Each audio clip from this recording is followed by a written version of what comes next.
અંગ્રેજી લખતા બોલતા શીખતા વાંચતા શીખવું હોય તો ટેબલ વગર અંગ્રેજી નહીં આવડે. ચાલો આપણી સરસ મજાની યુટ્યુબ ચેનલ નિરેલ અઘારામાં આપ સૌનું હાર્દિક સ્વાગત છે. સ્પોકન ઇંગ્લિશ કોર્સમાં દિવસ નંબર 3. આગલો વિડીયો જોવાનો બાકી હોય તો જોઈ લેજો. બેઝિક ઇંગ્લિશનું મુખ્ય પાયો એટલે ટુ બી અને ટુ હેવ. ટુ બીનું વર્તમાન કાળનું રૂપ એમ ઇઝ આર, ભૂતકાળનું રૂપ વોઝ વર, ભવિષ્યનું રૂપ વિલ બી, અને ટુ હેવનું વર્તમાન કાળનું રૂપ હેવ હેઝ, ભૂતકાળનું રૂપ હેડ, ભવિષ્યનું રૂપ વિલ હેવ. આ જે છે સર્વનામનું કોષ્ટક, ટેબલ ઓફ પ્રોનાઉન, કર્તા, કર્મ, સંબંધક, વિભક્તિ, એક એક હું તમને સમજાવીશ. થઈ જાવ તૈયાર. આખો વિડીયો જોજો, લાઈક શેર અને ચેનલને સબસ્ક્રાઇબ કરી લેજો. પેલા આખો વિડીયો જોઈ લ્યો. ચાલો આ છે કર્તા વિભક્તિ. એ પહેલા જોઈ લઈએ આપણે.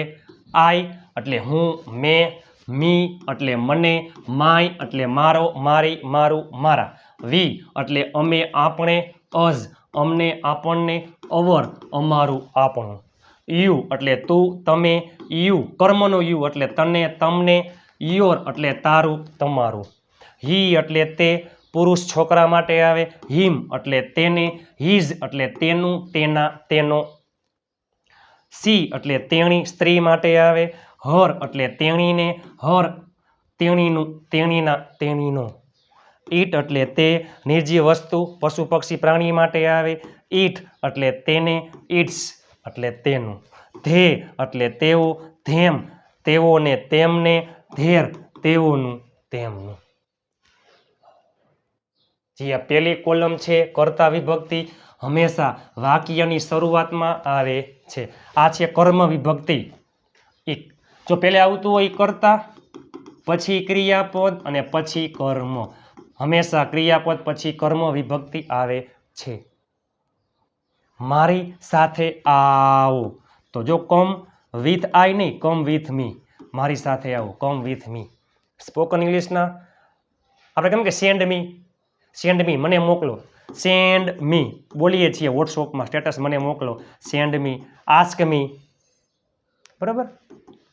તો કર્મ વિભક્તિ આવે છે. અને છેલ્લું છે તે સંબંધક વિભક્તિ. કોઈ દિવસ એકલું આવે નહીં, એના પછી કંઈક નામ આવતું હોય. મારો ભાઈ, માય બ્રધર, અમારી સ્કૂલ, અવર સ્કૂલ, તેના પપ્પા છોકરા માટે, હિઝ છોકરી માટે, હર, તમારી ગાડી, યોર કાર. બરાબર. એક એક વિશે જોઈએ. ચાલો પહેલા આપણે. હું તૈયાર છું, આઈ એમ રેડી.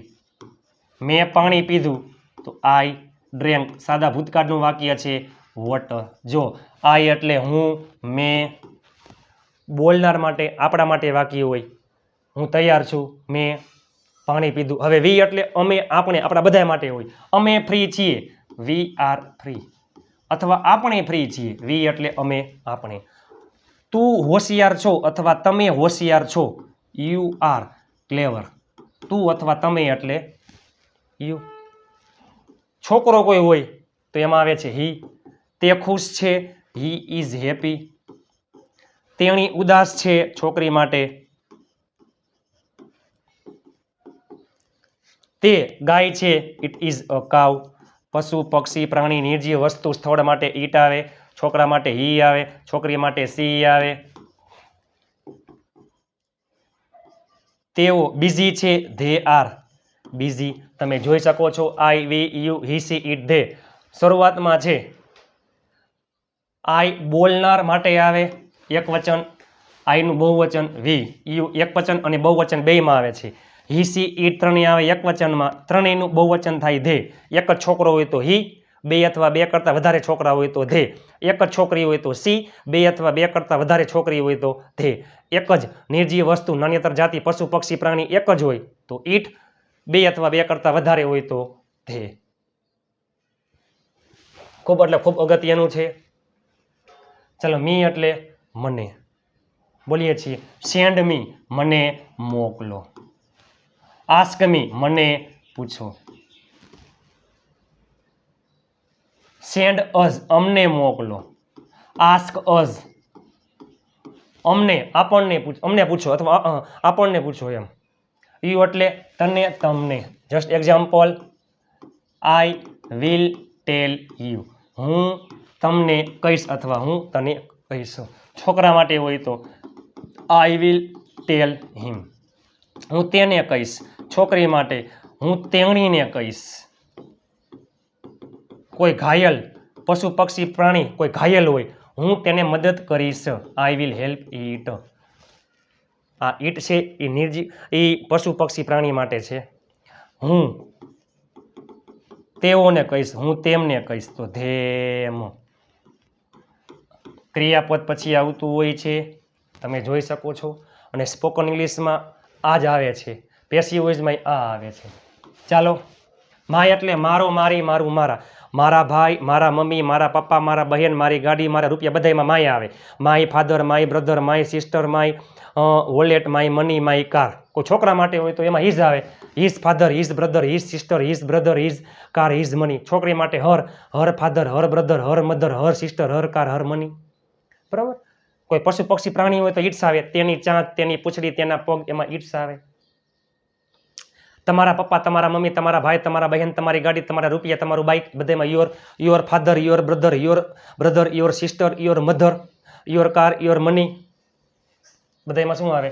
આ મારી ગાડી છે, ધીસ ઇઝ માય કાર. આ તમારી ગાડી છે, ધીસ ઇઝ યોર કાર. આ અમારી ગાડી છે, ધીસ ઇઝ અવર કાર. આ તેની ગાડી છે, ધીસ ઇઝ હિઝ કાર. આ તેણીની ગાડી છે, ધીસ ઇઝ હર કાર. આ તેઓની ગાડી છે, ધીસ ઇઝ ધેર કાર.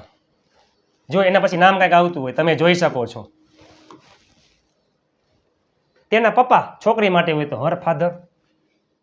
તમારો mobile, your mobile. I, me, my, we, us, our, you, your, he, him, his, she, her, its, them, their. આ છે કર્તા વિભક્તિ, હંમેશા વાક્યની શરૂઆતમાં આવે. આ છે કર્મ વિભક્તિ, ક્રિયાપદ પછી આવે. અને સ્પોકન ઇંગ્લિશના વાક્યમાં કર્મ વિભક્તિ આવે. અને સંબંધક વિભક્તિ કોઈ દિવસ એકલું આવે નહીં. આના પછી કંઈક શબ્દ કંઈક નામ આવતું હોય એની આગળ આર્ટિકલ લાગે નહીં. ચાલો, જસ્ટ એક્ઝામ્પલ. મારી સાથે આવો તો કમ વિથ મી. પ્રિપોઝિશન પછી કર્મ વિભક્તિ. પ્રિપોઝિશન પછી કર્મ વિભક્તિ આવે છે. જસ્ટ હું એમ કહું કે મારા પહેલા, પહેલા એટલે બિફોર, મારા પહેલા બિફોર મી. મારા પછી આફ્ટર મી. તમારી સાથે વિથ યુ. બરાબર. આ કોષ્ટક ખાસ અગત્યનું છે. હું, મને, મારું, અમે, અમને, અમારું, અથવા આપણે, આપણને, આપણું, તું, તને, તારું, અથવા તમે, તમને, તમારું, તે, તેને, તેનું, તેણી, તેણીને, તેણીનું, તે, તેને, તેનું, તેઓ, તેઓને, તેમને. બસ આ 10 મિનિટનો આ વિડીયો તમારા માટે ખૂબ ખૂબ અગત્યનો છે. 5 ગ્રુપમાં શેર કરી નાખજો. વોટ્સઅપ ગ્રુપમાં ફ્રી પીડીએફ ફાઇલ માટે 7567778020 ઉપર તમે મને જોઈન મેસેજ કરશો, હું તમને ગ્રુપમાં એડ કરી દઈશ. આપ સાથ હે તો ફિર ક્યા બાત હે. મહેનત એટલી શાંતિથી કરો કે સફળતાનો શોર પણ શોર મચાવી દઈએ. 5 ગ્રુપમાં શેર કરવાનું ભૂલતા નહીં. આ ચેનલ, આ સિરીઝ તમારી જિંદગી બદલી નાખશે. નીચે કોમેન્ટ કરી નાખો આ કોષ્ટક આવડે એટલે મોટા ભાગનું અંગ્રેજી આવડી જશે. I, me, my, we, us, our, you, your, he, him, his, she, her, its, them, their. મળીએ આવતીકાલે નવા વિડીયો સાથે. ત્યાં સુધી સ્વસ્થ રહો, મસ્ત રહો. જય હિન્દ, વંદે માતરમ મારા વહાલા મિત્રો.